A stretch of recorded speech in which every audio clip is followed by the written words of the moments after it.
Hello and welcome to Farland Classic Restoration's Around the Shop video for late August 2018. Let's start off in the shop with a custom firewall for a 1966 Pontiac GTO that we're working on. A lot of custom mechanical work has been done on this car, and we're getting the front end dialed in to look great and run great too. On the other side of the shop, we're completing refurbishment of a factory hardtop for a 1961 Ferrari 250 GT PF Cabriolet that we restored a couple years ago. It's looking very good and is now ready for glass. We also just took delivery of this very cool 1955 Chevrolet Corvette Roadster. Our shop will be doing a complete restoration on this classic beauty.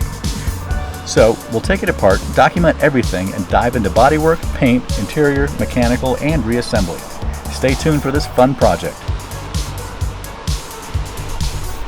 Our shop-owned 1967 Jaguar XKE, or E-Type, continues as we finish up bodywork and get ready for our first coats of paint. This is a very rare covered headlight Series 1 version in triple green.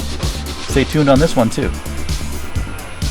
Over in the showroom, we're prepping a 1991 BMW E30 M3 for listing on our cars for sale page. It only has 69,000 miles and is in incredible condition. Keep an eye out for more on this up-and-coming modern classic. Well, that's about it for now. Thanks for watching, and remember, you can subscribe by clicking here, visit our site here, watch another video here, and as always, please give us a thumbs up down below. See you next time. Remember, you can always call the shop at 303-761-1245 with your project.